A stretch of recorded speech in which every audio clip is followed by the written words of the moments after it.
Si je te disais que certaines présences invisibles ont déjà essayé de te ralentir, de t'épuiser, de semer le doute dans ton esprit, me croirais-tu? Si je te disais que ce n'est pas le hasard qui t'a conduit ici, mais un appel, une convocation spirituelle, reste attentif, car ce message n'est pas ordinaire, il est stratégique.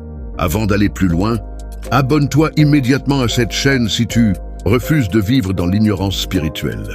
Like cette vidéo pour activer sa portée.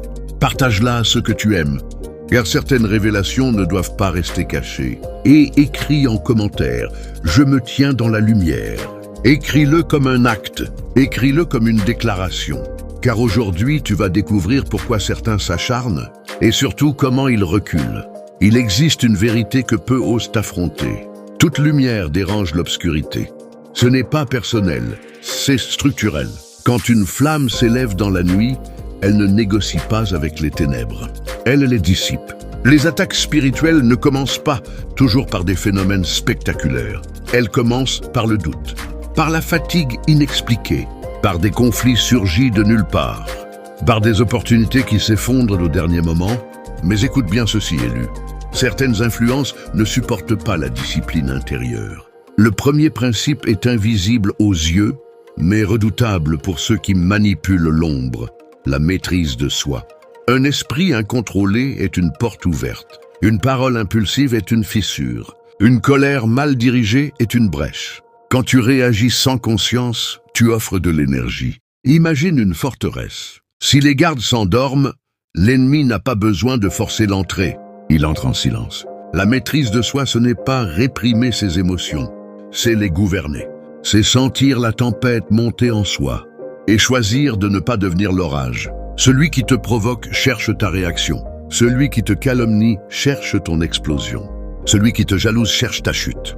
Mais quand tu réponds par le calme, quand tu opposes la lucidité à la provocation, quelque chose se brise dans les stratégies invisibles. Le deuxième principe est plus profond encore, la pureté d'intention. Ce que tu poursuis détermine ce qui te poursuit.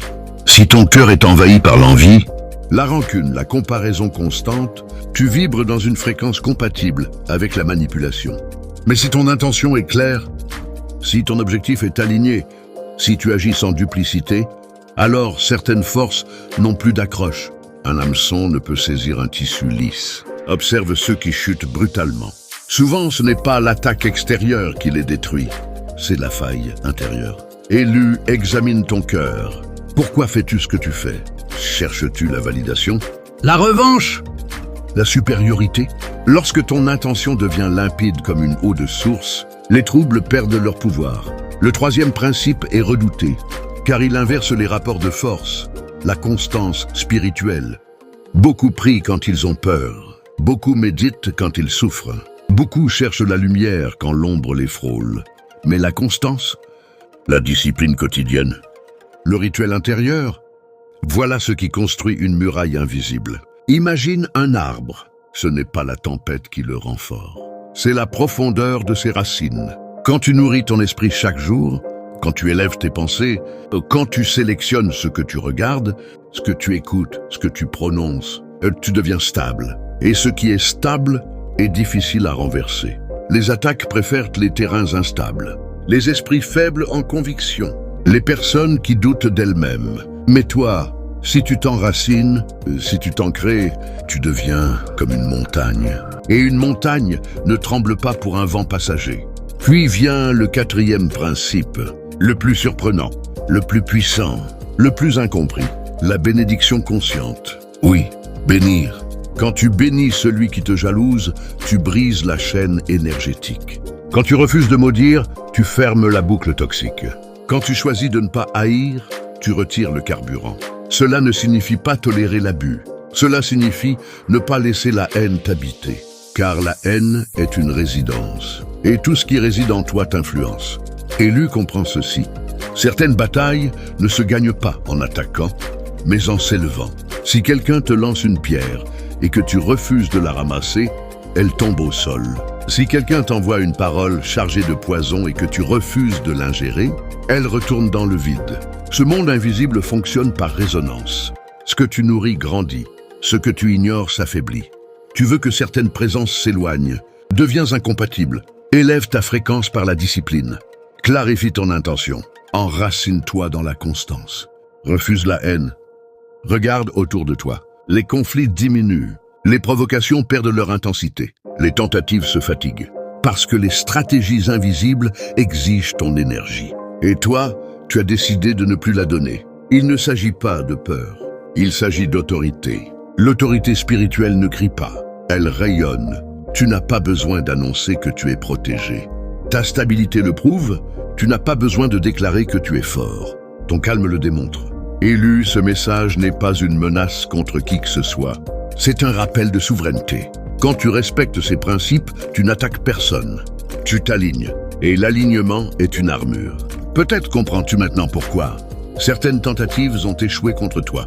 Peut-être réalises-tu que ce n'était pas de la chance, mais une protection née de ton attitude intérieure. Les sorciers, les manipulateurs, les stratèges de l'ombre, quels que soient les noms qu'on leur donne, cherchent l'ouverture. Mais une porte fermée avec conscience ne cède pas. Alors aujourd'hui, fais un choix. Non pas celui de la peur, mais celui de la discipline. Fais le choix de la clarté. Fais le choix de la constance. Fais le choix de la maîtrise. Fais le choix de la bénédiction. Et observe. Observe comment certaines tensions s'éteignent d'elles-mêmes. Observe comment certaines personnes cessent d'insister. Observe comment ton esprit devient plus stable, plus lucide, plus puissant. Car la véritable protection n'est pas extérieure. Elle commence en toi. Si ce message a résonné, écris encore en commentaire. Je demeure inébranlable. Abonne-toi si tu refuses de vivre endormi. Partage cette vidéo si tu connais quelqu'un qui doit entendre cela. Et souviens-toi, quand la lumière comprend sa nature, l'ombre n'a plus d'argument. Reste aligné, reste conscient, reste souverain. Et avance, reste encore quelques instants. Ne quitte pas cette atmosphère, car ce que tu viens d'entendre n'est que la surface d'une profondeur plus vaste. Il y a une raison pour laquelle certaines personnes ressentent une résistance invisible dès qu'elles commencent à évoluer, dès qu'elles décident de changer, dès qu'elles refusent de rester petites. L'élévation dérange. Quand tu décides d'être discipliné, certains se sentent jugés sans que tu ne dises un mot. Quand tu refuses les conflits inutiles, certains se sentent exposés. Quand tu progresses en silence, certains deviennent nerveux. Pourquoi? Parce que ton évolution agit comme un miroir. Et tout le monde n'aime pas se voir clairement. Élu, comprends ceci, tu n'es pas attaqué parce que tu es faible. Tu es ciblé parce que tu portes un potentiel. Mais le potentiel sans structure est fragile. C'est pour cela que les 4 principes ne sont pas des concepts abstraits. Ils sont une architecture. La maîtrise de soi construit les murs. La pureté d'intention scelle les fondations. La constance spirituelle renforce les piliers. La bénédiction consciente installe la lumière à l'intérieur. Et une maison éclairée ne craint pas l'obscurité extérieure. Regarde les moments où tu as vacillé. Était-ce vraiment une attaque extérieure? Ou une fatigue intérieure? Était-ce une malveillance? Ou un manque de clarté? Les stratégies de l'ombre prospèrent sur l'incohérence. Un jour déterminé, le lendemain découragé, un matin discipliné, le soir dispersé. Mais quand tu deviens stable, quand ton oui est oui et ton non est non, quand tes décisions ne changent pas au gré des émotions, alors quelque chose bascule, les tentatives cessent.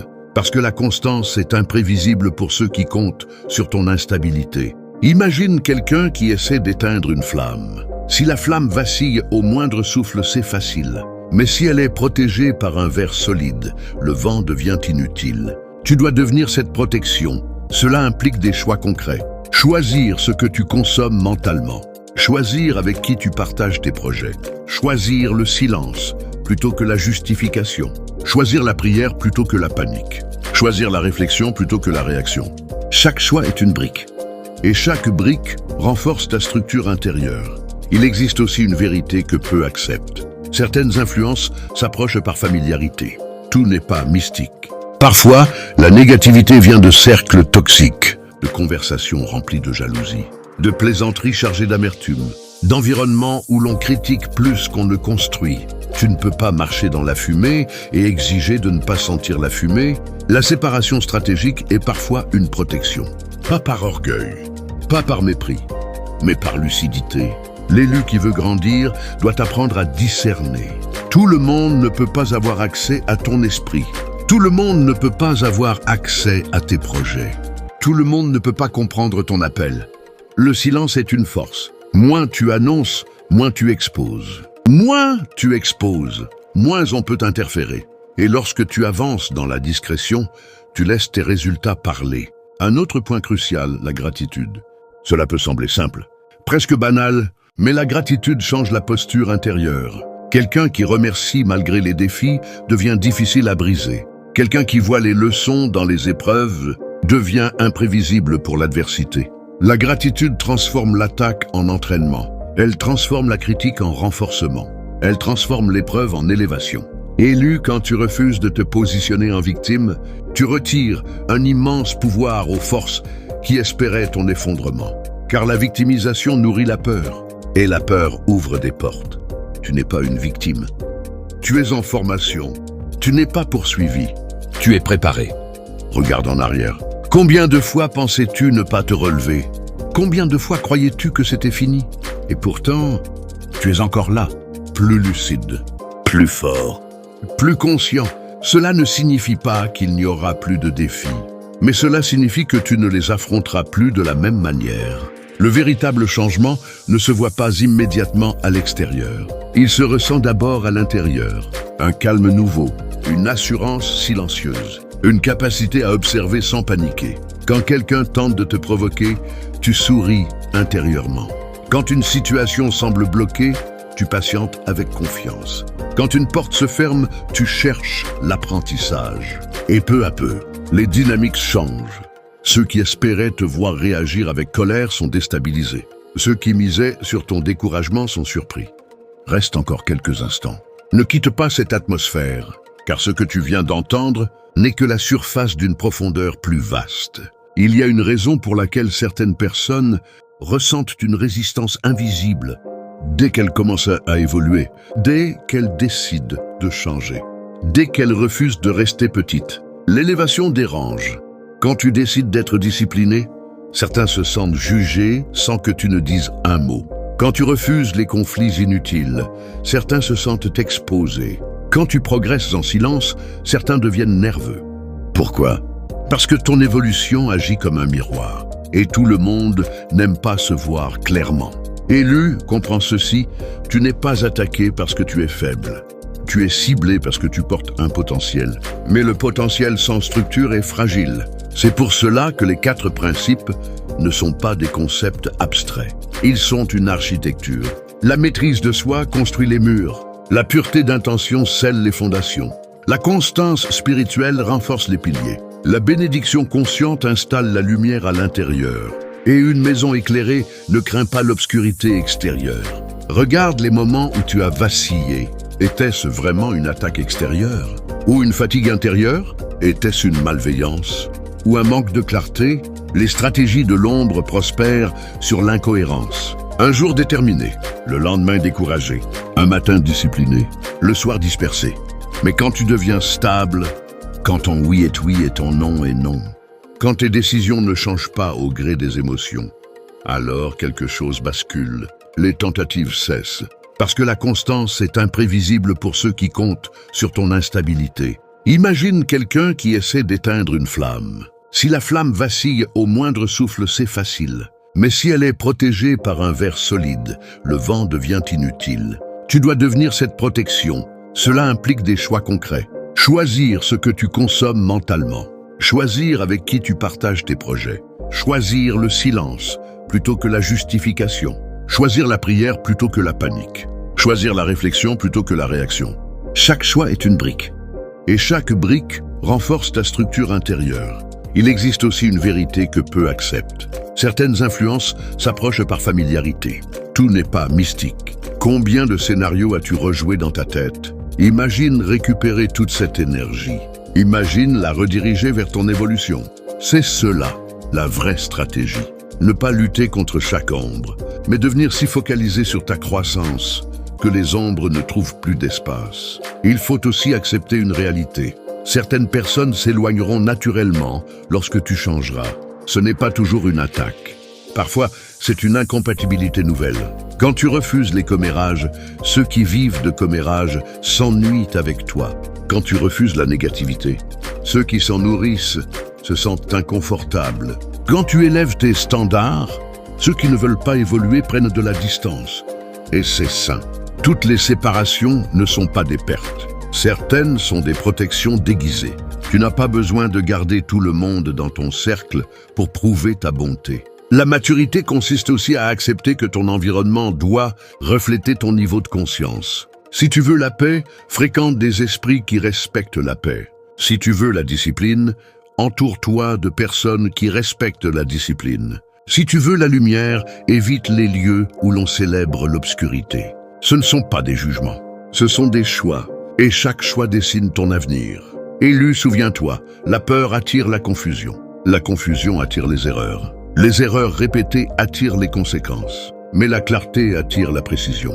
La précision attire la stabilité attire le respect, et le respect crée une distance naturelle entre toi et ce qui te voulait du mal. Tu n'as pas besoin d'annoncer que tu es protégé. Vis comme quelqu'un qui l'est.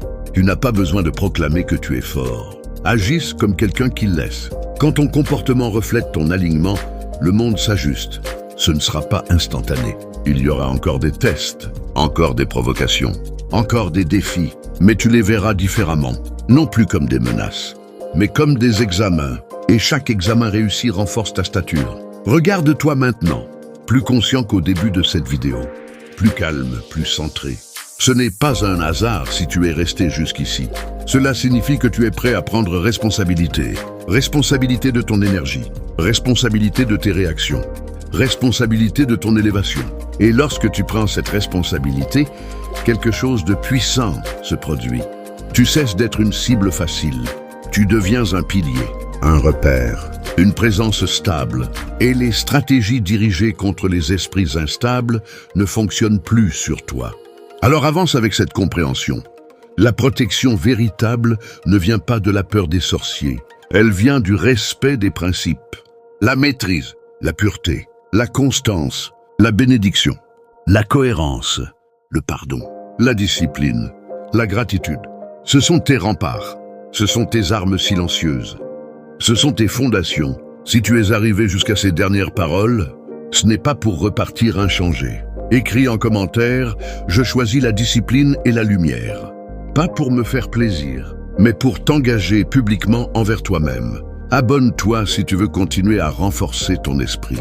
Partage cette vidéo à quelqu'un qui a besoin de comprendre que la peur n'est pas une stratégie. Et surtout, marche désormais avec une certitude intérieure. Pas une certitude arrogante, mais une certitude paisible. Car lorsque l'esprit devient inébranlable, lorsque le cœur devient clair, lorsque les principes deviennent une habitude, alors, sans bruit et sans confrontation, ce qui te voulait du mal s'éloigne. Et toi, tu continues d'avancer. Plus stable, plus fort, plus conscient, plus libre. Et maintenant, respire profondément. Car ce qui va sceller tout ce qui a été dit n'est pas une formule mystique. Ce n'est pas un rituel spectaculaire. Ce n'est pas une confrontation invisible. C'est une décision. Une décision silencieuse, mais irrévocable. Beaucoup entendent des messages puissants, ressentent une montée de motivation, puis retournent aux anciennes habitudes dès le lendemain. Et c'est là que le cycle recommence. Instabilité, doute, ouvertures inutiles. Mais toi, élu, tu n'es pas ici pour un simple frisson émotionnel. Tu es ici pour un changement structurel. Comprends ceci. Les principes dont nous avons parlé ne sont pas des boucliers temporaires. Ce sont des modes de vie. On ne maîtrise pas ses émotions seulement quand on se sent observé. On ne purifie pas ses intentions seulement quand on veut réussir. On ne bénit pas seulement quand cela nous arrange. On ne reste pas constant seulement quand tout va bien. La puissance réside dans la continuité. C'est la répétition qui transforme une action en identité. Quand la discipline devient ton identité, l'indiscipline n'a plus de place. Quand la paix devient ton identité, le chaos ne trouve plus d'ancrage. Quand la lucidité devient ton identité, la manipulation perd son effet. Il existe un moment précis où l'on cesse d'être influençable. Ce moment n'est pas spectaculaire, il est intérieur. C'est le moment où tu comprends que rien ni personne ne peut te détourner de tes principes sans ton consentement. sans ton consentement. Médite sur ces mots. Beaucoup parlent d'attaque, de malveillance, d'influence, mais très peu parlent de consentement intérieur. Chaque réaction excessive est un consentement. Chaque haine entretenue est un consentement. Chaque peur amplifiée est un consentement. Mais chaque fois que tu choisis la hauteur, tu retires ce consentement. Et sans consentement, certaines dynamiques s'effondrent. Cela ne veut pas dire que le monde deviendra parfait. Cela signifie que tu ne seras plus un terrain facile. Tu deviendras un territoire souverain. Et un territoire souverain impose des limites claires. Apprends à dire non. Non aux conversations qui salissent ton esprit. Non aux habitudes qui affaiblissent ta discipline. Non aux relations qui méprisent tes valeurs. Non aux pensées qui diminuent ta lumière. Le non est parfois plus spirituel que le oui, car il protège ton énergie. Il protège ton temps. Il protège ta trajectoire. Élu, tu dois comprendre que tout le monde n'a pas accès à la version élevée de toi. Cette version se mérite. Elle se construit dans le silence. Elle se renforce dans la constance. Elle se révèle dans l'épreuve. Si tu veux que certaines présences s'éloignent définitivement, élève ton standard au point où elles ne peuvent plus respirer dans ton environnement. Ce n'est pas une guerre, c'est une élévation, et l'élévation crée naturellement une distance, observe l'aigle. Il ne combat pas les insectes au sol, il s'élève au-dessus d'eux. Et à cette altitude, certaines menaces cessent d'exister. Tu dois choisir ton altitude. Vas-tu rester au niveau des provocations? Ou vas-tu t'élever au niveau des principes? Car là où tu places ton attention détermine ton niveau. Un dernier élément crucial, la patience. La transformation ne produit pas toujours des résultats visibles immédiatement. Tu pourrais appliquer ces principes et ne rien voir changer pendant un temps. Mais ne confonds pas invisibilité et inefficacité. Les racines poussent dans l'ombre. Les fondations se construisent sous terre. Ce qui est solide prend du temps. Continue même quand tu ne vois pas encore les fruits. Continue même quand personne ne remarque ton évolution. Continue même quand l'ancien environnement tente de te tirer en arrière. La persévérance est une déclaration silencieuse, je ne retourne pas en arrière. Et c'est cette déclaration répétée qui finit par redessiner ta réalité. Un jour, tu regarderas en arrière et tu réaliseras que les conflits ont diminué, que les provocations ont cessé, que certaines personnes se sont éloignées d'elles-mêmes, que ton esprit est plus calme qu'avant. Et tu comprendras que ce n'était pas magique, c'était structurel. Tu as changé. Et lorsque tu changes profondément, ton environnement est obligé de s'ajuster. Alors garde ceci en toi. Tu n'es pas protégé parce que tu luttes, tu es protégé parce que tu es aligné. Tu n'es pas respecté parce que tu menaces. Tu es respecté parce que tu es stable. Tu n'es pas fort parce que tu attaques. Tu es fort parce que tu tiens. Tiens dans tes principes. Tiens dans ta discipline. Tiens dans ta paix. Et laisse le temps confirmer ce que ta conscience sait déjà. Si cette vidéo a été pour toi plus qu'un simple message, si elle a été un miroir, une correction, un réveil, alors ne laisse pas cette prise de conscience s'évaporer. Abonne-toi pour continuer ce chemin d'élévation. Like cette vidéo.